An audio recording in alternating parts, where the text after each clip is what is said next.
রাতে দরজা জানালা খুলে ঘুমানো যাবে কিনা, রুকু থেকে সোজা হয়ে দাঁড়িয়ে রব্বানা আলাকাল হামদ বলবো নাকি রব্বানা ওয়ালাকাল হামদ বলবো? পিরিয়ডের শেষ সময় বুঝতে না বুঝতেই 1-2 ওয়াক্ত নামাজ ছুটে যায়, কি করণীয়? রুকু থেকে সোজা হয়ে কতখানি সময় দেরিতে দাঁড়িয়ে থাকতে হয়? ইমাম শেষ বৈঠকে থাকার সময় যদি কোনো মুসল্লির অজু ভেঙে যায় এর বিধান কি? ওযু ছাড়া মোবাইল অ্যাপস থেকে কোরআন পড়া যাবে কিনা? খাবারের আগে বিসমিল্লাহ বলবো নাকি বিসমিল্লাহির রহমানির রহিম বলবো? টি শার্ট পরে নামাজ হবে কিনা? উলঙ্গ হয়ে ওযু করলে কি ওযু হবে? হায়েজের সময় কি মুখে কোনো সূরা পড়া যায় কিনা? নামাজে কাঁধ না ঢাকলে নামাজ হবে কিনা? মৃত্যুর 40 দিন আগে সেই ব্যক্তি বুঝতে পারে এটা কি সত্যি? চলে যাই আপনাদের প্রশ্ন উত্তর দেওয়ার পালা। আবু মোহাম্মদ শাহিদুল আরমান জানতে চেয়েছেন, ওযু ছাড়া মোবাইল অ্যাপস থেকে কোরআন পড়া যাবে কিনা? অবশ্যই যাবে, কারণ মোবাইল অ্যাপসের এই কোরআন, এটা কোরআনের সফট কপি, এটা মূল কোরআন নয়, হার্ড কপি নয়। বিশেষ করে বাড়ির বাইরে গেলে, কাজ সফরে থাকলে সর্বাবস্থা যায় আছে, কোনো অসুবিধা নেই।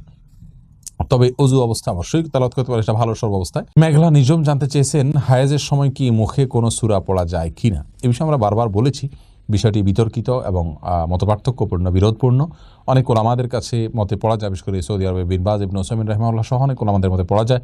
এভাবে ইবনে তাইমিয়া রাহিমাহুল্লাহ, আবু হানিফা রাহিমাহুল্লাহ সহ জমহুর বা বেশিরভাগ আলেমদের মতে পড়া যায় না, তবে শোনা যায় সর্বাবস্থায়। মাইনুদ্দিন প্রশ্ন করেছেন, রুকু থেকে সোজা হয়ে কতখানি সময় দেরিতে দাঁড়িয়ে থাকতে হয়, দয়া করে জানাবেন। দেখুন, রুকু থেকে সোজা হয়ে আমরা কমপক্ষে একবার তাসবিহ পড়া পরিমাণ, সুবহানাল্লাহ বলা সমপরিমাণ আমাদেরকে দাঁড়াতে হবে।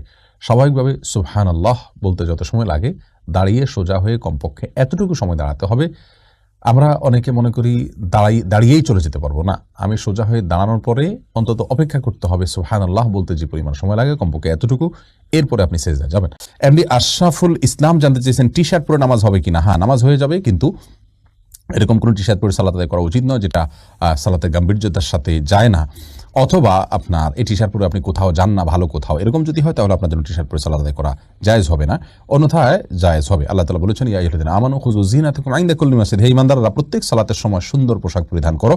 অতএব আপনি যে পোশাকটা আপনার কাছে সুন্দর, সম্ভ্রান্ত জায়গায় আপনি যান সাধারণত, বা সাধারণ পোশাক নয়, অপমানজনক পোশাক নয়, বা আপনার শোয়ার পোশাক নয়, বা এটা পরে আপনি কোথাও যেতে চান না, এরকম পোশাক যদি না হয় তাহলে সেক্ষেত্রে আপনার সালাত হয়ে যাবে, টি শার্টেও কোনো অসুবিধা নেই। মোহাম্মদ, আপনি জানতে চেয়েছেন, খাবারের আগে বিসমিল্লাহ বলবো নাকি বিসমিল্লাহির রহমানির রহিম বলবো? ভাই, এ নিয়ে দুই রকমের ব্যাখ্যাই আছে। নবী সাল্লাল্লাহু আলাইহি সাল্লাম সাম্মিল্লাহ এটুকু বলেছেন। এক ব্যক্তি খাবার খাচ্ছিলেন, তাকে বা খাবার খাওয়া প্রসঙ্গে নবী সাল্লাল্লাহু আলাইহি সাল্লাম বলেছেন সাম্মিল্লাহ, মানে আল্লাহর নাম নাও। এখানে সাম্মিল্লাহ আল্লাহর নাম নেওয়া হতে পারে, পুরো বিসমিল্লাহির রহমানির রহিম পড়াটাও হতে পারে। এজন্য আপনি বিসমিল্লাহ বলে শুধু যদি খাবার গ্রহণ করেন তাতেই আপনার সুন্নাহ আদায় হয়ে যাবে। আর যদি বিসমিল্লাহির রহমানির রহিম পুরোটাই পড়েন তাহলে আরও ভালো, কোনো অসুবিধা নেই ইনশাআল্লাহ বিইذنিল্লাহ। তবে শুধু বিসমিল্লাহ বললেই আপনার এই বিসমিল্লাহ পাঠ করে খাবারের যে বিষয়টি সেটি আদায় হয়ে যাবে ইনশাআল্লাহ। মোহাম্মদ আশরাফুল খান প্রশ্ন করেছেন, ইমাম শেষ বৈঠকে থাকার সময় যদি কোনো মুসল্লির অজু ভেঙে যায় এর বিধান কি? ভাই মোহাম্মদ আশরাফুল খান, ইমাম শেষ বৈঠকে থাকার সময় যদি আপনার অজু ভেঙে যায়, এখন যদি ইমাম সালাম ফেরাননি, তাহলে সেক্ষেত্রে আপনি ওই অবস্থায় সালাত ছেড়ে চলে যাবেন। যে আপনি অজু করবেন, অজু করে ফিরে এসে বসে দুরুদ বা আত্তাহিয়াতু পড়ার যদি কোনো অংশ বাকি থেকে থাকে আপনার, তাহলে সেটা পরিপূর্ণ করে এরপর সালাম ফিরাবেন একাকি। ততক্ষণ ইমাম তো সালাম ফিরিয়ে ফেলবেন, আপনি বসে একাকি সালাম ফিরিয়ে ফেলবেন, তাতে আপনার সালাত হয়ে যাবে ইনশাআল্লাহ বিইذনিল্লাহ। তানিয়া রূপা, আপনি জানতে চেয়েছেন, পিরিয়ডের শেষ সময় বুঝতে না বুঝতেই 1-2 ওয়াক্ত নামাজ ছুটে যায়, কি করণীয়? বোন তানিয়া, এই সমস্যাটা অনেক মা বোনেরই হয়, যে মাসিক শেষ হলো, আমার মাসিকের ব্লাড দেখা যাচ্ছে কিনা, এটা মাসিকের ব্লাড কিনা সেটা পরখ করতে করতে হেজিটেশনের মধ্যে থাকি আমরা, সেটা নিশ্চিত করতে করতে অনেক সময় লেগে যায়। তো এরকম যদি হয় এবং তাতে যদি 1-2 ওয়াক্ত নামাজ চলে যায়, এটি গুনাহের কারণ হবে। তার কারণ হলো, আমাদেরকে কিন্তু শরিয়াতে পরিষ্কার নির্দেশনা দেওয়া আছে কোন কোন কালার দেখা গেলে সেটি মাসিকের রক্ত হিসেবে বিবেচিত হবে, গণ্য হবে। সে কালারগুলো যদি পরিষ্কার দেখা যায় তাহলে আমরা নামাজ পড়বো না, আর যদি দেখা না যায় তাহলে আমরা গোসল করে নামাজ পড়ে ফেলবো। এমনকি কোনো একটা ওয়াক্ত নামাজে যদি ব্লিডিং বন্ধ হয়ে যায়, অর্থাৎ যে কালারগুলো মাসিক হিসাবে গণ্য সেগুলোর কোনোটা দেখা না যায়, তাহলে সেক্ষেত্রে গোসল করে ওই ওয়াক্ত থেকে নামাজ আরম্ভ করতে হবে। অনেক মা বোনরা এখানে অবহেলা করে সন্ধ্যার সময় দেখা গেল তিনি পবিত্র হলেন, তো পরের দিন দুপুর থেকে তিনি নামাজ শুরু করে দেন। এটি অত্যন্ত জঘন্য এবং গর্হিত একটি বিষয়। আল্লাহ রাব্বুল আলামিন যেখানে তাদেরকে ছাড় দিয়েছেন মাসিকের সময় সালাতের বিষয়ে, সেখানে নিজে থেকে আরও ছুটি বাড়িয়ে নেওয়া এবং ছাড় বেশি নেওয়া, এটা বড় ধরনের জঘন্য অপরাধ এবং গুনাহের কারণ। বিধায় এই বিষয়টি খেয়াল করতে হবে আমাদেরকে। যেটা ব্লিডিং, আপনার মাসিকের ব্লিডিং মনে হবে বা প্রবল ধারণা হবে, সেটাকে আমরা মাসিক ধরে নামাজ পড়বো না, অন্যথায় নামাজ পড়বো। হেজিটেশনে ভোগে এক দুই ওয়াক্ত নামাজ নষ্ট করার কোনো সুযোগ নেই। মাহদি হাসান জানতে চান, নামাজে কাঁধ না ঢাকলে নামাজ হবে কিনা? নামাজ হয়ে যাবে, কিন্তু মাকরুহ হবে, যেহেতু বেশ কয়েকটি বিশুদ্ধ হাদিস দ্বারায় কাঁধ ঢাকার বিষয়টির গুরুত্ব আরোপ করা হয়েছে, আমরা জানতে পারি। আয়ান আহমেদ রহিম আপনি জানতে চেয়েছেন, প্রসাব করে টিস্যু করলে কি যথেষ্ট? পেশাব করলে, টিস্যু করলে যদি আপনার তার মাধ্যমে পেশাবের ধারা বন্ধ হয়ে যায়, মুছে নিতে পারেন, শুষে নেয়, অসুবিধা নেই, যথেষ্ট হবে। কিন্তু পরবর্তীতে পানি ব্যবহার করাটা বিশুদ্ধ হাদিস দ্বারা প্রমাণিত, অর্থাৎ দুইটা করাই হাদিস দ্বারা উত্তম এবং প্রমাণিত।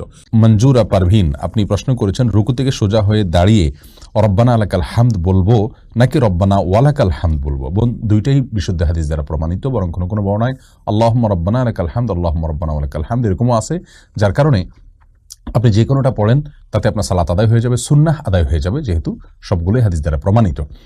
আর কাসরাতুল মাবানি তাদুল্লু আলা কাসরাতুল মাআনি, এই মূলনীতির আলোকে আপনি রব্বানা ওয়ালাকাল হামদ যদি পড়েন অথবা আল্লাহুম্মা রব্বানা ওয়ালাকাল হামদ যদি পড়েন, তাহলে সেটা বেশি ভালো। মাহমুদুল হক ভূঁইয়া আপনি জানতে চেয়েছেন, কবরবাসীকে সালাম দিলে তারা কি শুনেন এবং উত্তর দেন?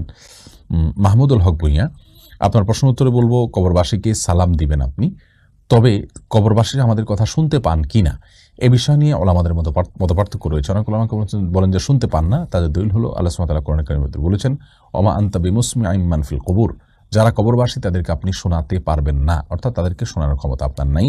আর যারা বলেন যে না ওনারা শুনতে পান, তাদেরও অনেকগুলো দলিল, অনেকগুলো কোরআন হাদিসের সূত্র রয়েছে।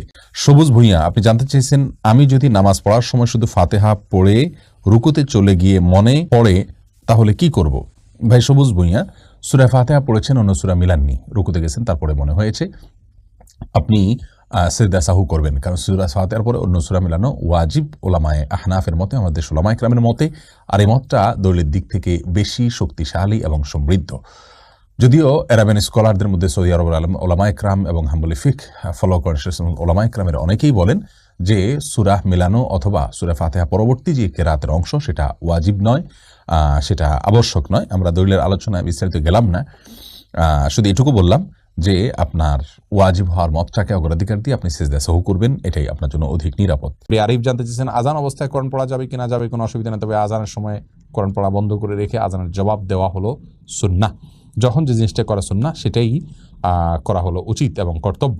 শালিনা আক্তার আপনি জানতে চেয়েছেন, নামাজের সময় কোনো মহিলার হিজাব পরিহিতা অবস্থায় রুকু বা সিজদার সময় হাতের কাপড় সরে যায়, মাথার কাপড় দিক থেকে চুল বের হয়ে যায়, তাহলে নামাজ হবে কিনা? সামান্য একটু যদি সরে যায় কয়েক সেকেন্ডের জন্য, আবার আপনি ঠিক করে নিছেন, তাতে কোনো অসুবিধা হবে না ইনশাআল্লাহ।